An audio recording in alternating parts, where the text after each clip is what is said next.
நாசாவின் ஆர்டிமிஸ் 2 விண்வெளி பயணத்தில் கமாண்டர் ரெய்ட் வைஸ்மேன் நிலவின் சுற்றுப்பாதையில் இருந்து பூமி மறைவதை குறிக்கும் அரிய எர்த்செட் வீடியோவை பகிர்ந்துள்ளது வைரலாகி வருகிறது.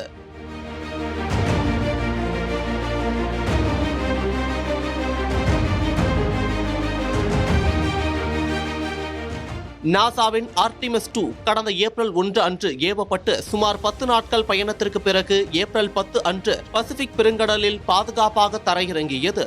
இதில் Reid Wiseman, Victor Glover, Christina Koch மற்றும் ஜெர்மி ஆன்சன் ஆகிய 4 வீரர்கள் பயணித்தனர். நிலவின் தரைப்பகுதியில் இறங்காமல் அதை சுற்றி வந்து பாதுகாப்பாக பூமிக்கு திரும்பியது.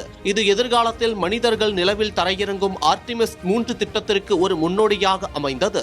நாசாவின் ஸ்பேஸ் லான்ச் சிஸ்டம் ராக்கெட் மற்றும் ஓரியன் விண்கலம் ஆகியவை இந்த பயணத்தில் பயன்படுத்தப்பட்டன என்பது குறிப்பிடத்தக்கது. தற்போது நிலவின் சுற்றுப்பாதையில் இருந்து பூமி மறைவதை குறிக்கும் அரிய எர்த்செட் வீடியோ கமாண்டர் ரெய்ட் வைஸ்மேன் பகிர்ந்துள்ளார். கடந்த ஏப்ரல் 6 அன்று எடுக்கப்பட்ட இந்த காட்சியை அவர் வாழ்நாளில் ஒரே ஒரு வாய்ப்பு என்று நெகிழ்ச்சியுடன் குறிப்பிட்டுள்ளார். இந்த வீடியோவில் பூமி மெதுவாக நிலவின் விளிம்பிற்கு பின்னால் மறைவது தெரிகிறது. பூமியின் மீது சுழலும் மேகக்கூட்டங்கள், குறிப்பாக ஆஸ்திரேலியா மற்றும் ஓசியானியா பகுதிகள் இதில் தெளிவாக காணப்படுகின்றன.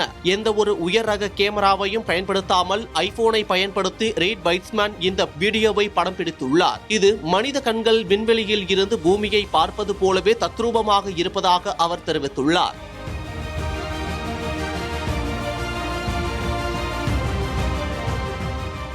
50 ஆண்டுகளுக்கு பிறகு, அதாவது அப்பல்லோ பயணங்களுக்கு பின் விண்வெளியில் இருந்து ஒரு மனிதன் எர்த்செட் நிகழ்வை நேரில் கண்டு படம் பிடித்திருப்பது இதுவே முதல் முறையாகும். இந்த வீடியோ எடுக்கப்பட்ட சமயத்தில் ஓரியன் விண்கலத்தில் இருந்த விண்வெளி வீரர்கள் சுமார் 2,52,756 மைல்கள் தொலைவில் இருந்தனர். இது மனிதர்கள் விண்வெளியில் பயணம் செய்த மிக அதிகபட்ச தொலைவு என்ற புதிய உலக சாதனையை படைத்துள்ளது.